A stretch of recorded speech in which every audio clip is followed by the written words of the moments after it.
අපිට අලුත් ප්‍රවෘත්තියකුත් ඒක අහන්න ලැබුණා. මොකද්ද මේ ඇමරිකාවේ කරන මොකද්ද මේ වාර්තාව? නෑ ඇමරිකාවේ සහ කැනඩාවල ක්‍රිකට් ගැන ඒගොල්ලෝ පොඩි කියන්නේ ලොකු වැඩපිළිවෙලකට ඒගොල්ලෝ එක එක්කෙනාගෙන් අදහස් විමසලා තියෙනවා. ඒගොල්ලෝ මම හිතන්නේ පුද්ගලයෝ කීප දෙනෙක් දැනුවත් කරලා ඒගොල්ලන්ගේ අදහස් අරගෙන තියෙනවා. ඉතින් ඒකට යම් වාර්තාවක් හදන්න මටත් දීලා තියෙනවා. ඉතින් ඒක හදන ගමන් ඊට අමතරව මම එනවාසේ යනවා කැනඩාවයි ඇමරිකාවයි මෙතනත් ඒ ක්‍රිකට් තත්ත්වය ගැන බලලා ඉතුරු වැඩ ටිකකට ඒගොල්ලන්ට අවශ්‍ය ඒ පහසුකම් මොන විදිහට කරන්න ඕනේ කියලා ඒගොල්ලන්ට යෝජනාවක් ලබා දෙන්න. ඒක පෞද්ගලික ආයතනයක් විසින් කරන්න. ඉතින් ඒගොල්ලෝ බලාපොරොත්තු වෙන්නේ මොකද ඇමරිකාවේ දැන් ක්‍රිකට් ඉතාමත් දියුණු තත්ත්වයකට පත්වලා තියෙනවා. කැනඩාවෙත් ඒ තත්ත්වයට යන්න පුළුවන් ක්‍රමවේදය මොකක්ද කියලා ඒගොල්ලන් පොඩි දැන් කීප දෙනෙක් එක්ක සාකච්ඡා කරලා ඒක ගැන දැනුවත් වීමක් කරගන්න අවශ්‍ය වෙනවා. හොඳයි. අපි අද දවස ගැන කතා කරොත් මීට අවුරුදු 29කට කලින් අපි අතීතයට ගියොත් මොන වගේ හැඟීමක්ද ඇති වෙන්නේ අද දවස ගැන?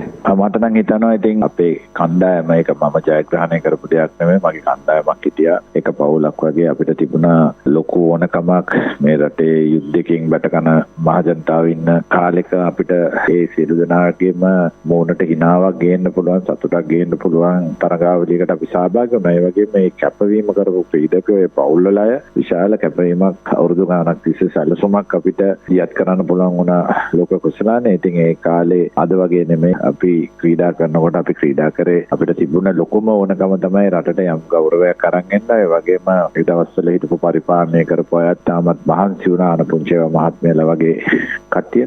ඒ වගේම තමයි හුඟ දෙනෙකුට අමතක වෙලා තියෙන දෙයක් තමයි මේ දවස් අවුරුදු 29කට ඉස්සෙල්ලා මේ රටේ එකම වෙඩිල්ලක්වත් පත්වෙච්ච නැති දවසක් බවට පත් වුණා. මොකද LTT සංවිධානයත් සීස් ෆයර් එකක් ඩික්ලෙයාර් කරා. ඉතින් එවැනි තත්යකට අපි ක්‍රීඩකයෝ හැටියට අපෙන් දායකත්වය ලැබලා දුන්නා නම් මම හිතනවා ජයග්‍රහණයට වඩා අපේ එකම ජීවිතයක්වත් නැති වෙච්ච දවසක් හැටියට මමත් අපේ කණ්ඩායම සතුටු වෙනවා. ඒ වගේම ක්‍රිකට් පැත්තෙන් මේ ක්‍රිකට් ලංකාවේ ක්‍රිකට් වෙනස් කරන්න පුළුවන් උනේ ක්‍රීඩකයෝ අපි 14 දෙනා එක්ක අහුවෙලා කරපු ක්‍රියාදාමය. ඊට පස්සේ අපි ජයග්‍රහණය කරලා තියෙනවා. ඉතින් මම අද සතුටු වෙනවා ඒ සඳහා මගේ දායකත්වයක් කණ්ඩායම වෙනුවෙන් ලබා දීමට හැකියාව ලැබීම ගැන. කොහොමද අපිට යලිත් මේ වගේ ජයග්‍රහණයක් ලබා ගන්න මොකද ඔබතුමා දකින්නේ? මම නම් දකිනවා අපේ ක්‍රීඩකයෝ හරි දක්ෂයි. හැබැයි අපි ක්‍රීඩකයන්ව හරි මග අපි යොමු කරලා නැහැ කියන එක මම හැමදාම කියන එක. පරිපාලනය ගැන නම් කතා කරන්න එපා. ඒක නම් මට දකින අප්පිරියම දේ කතා කරන්න. අලුත් තරුණ ක්‍රීඩකයින්ට හිටපු අග්‍රගණ්‍යම ක්‍රීඩකයා විදියට මොකද දෙන උපදේශය?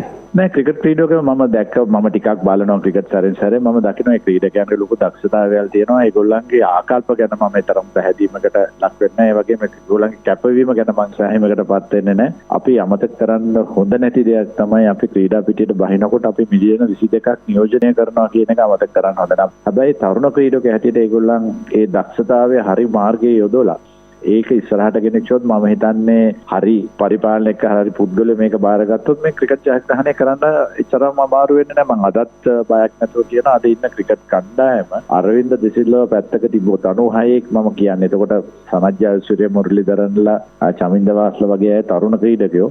හැබැයි ඊට වඩා දක්ෂ ක්‍රීඩකයෝ අද අපේ රටේ ඉන්නවා අරවින්දව පැත්තක තිබ්බොත්. ඉතින් ඒක මම හිතන්නේ රටේ අවාසනාව.